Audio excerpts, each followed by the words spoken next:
कथा।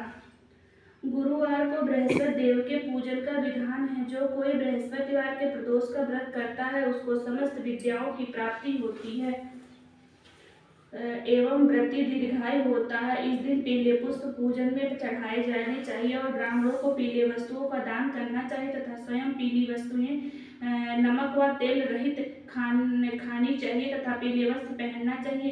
एक नगर में संजय नाम का एक सेठ रहता था। भगवान की कृपा से उसको किसी बात की कमी नहीं थी। वह सेठ बड़ा ही दयालु एवं दानी था, किंतु उसकी पत्नी उसके ठीक विपरीत बहुत ही कंजूस थी। वह भिक्षुओं को द्वार से खाली हाथ ही लौटा देती थी वह एवं पति द्वारा दान दिए जाने पर अत्यंत क्रोधित होती थी।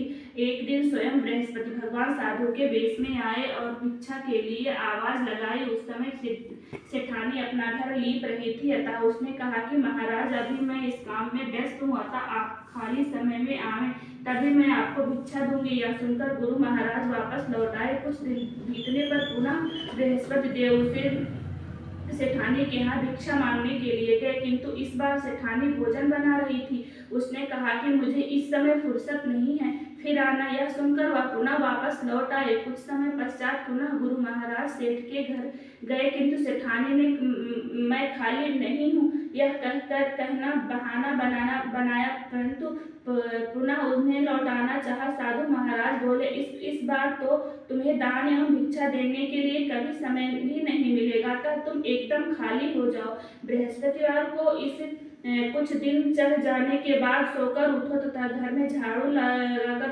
कूड़े को बीच में आंगन में लगा दो, चौका न लगाओ और भोजन चूल्हे के पीछे रख दो। घर में कोई भी पीली वस्तु ना खाओ और पीले वस्त्र ना पहनो। घर के लोग बृहस्पति को बाल अवश्य बनवाए तथा जब अधिक रात हो जाए तब दीपक जलाना। इस प्रकार तुम शीघ्र ही खाली हो जाओगे। ऐसा कहकर साधु रूपी बृहस्पति भगवान वहां से थोड़ी दूर तक चलकर अंतर ध्यान हो गए।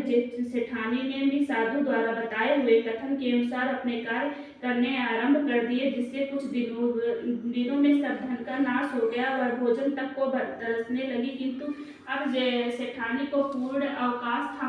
कुछ दिन बीतने पर बृहस्पति भगवान पुनः उस सेठानी के घर भिक्षा वास्ते आए। सेठानी साधु को पहचान कर बोली, इस समय मेरे पास कुछ नहीं है, मैं आपको क्या दे सकती हूँ। यह सुनकर साधु महाराज बोले कि अब तो तुम्हें हर समय अवकाश है, अब तो तुम कुछ हमें देना चाहिए। साधु महाराज की बात सुनकर सेठानी ने पहले की हुई गलतियों के लिए क्षमा मांगी।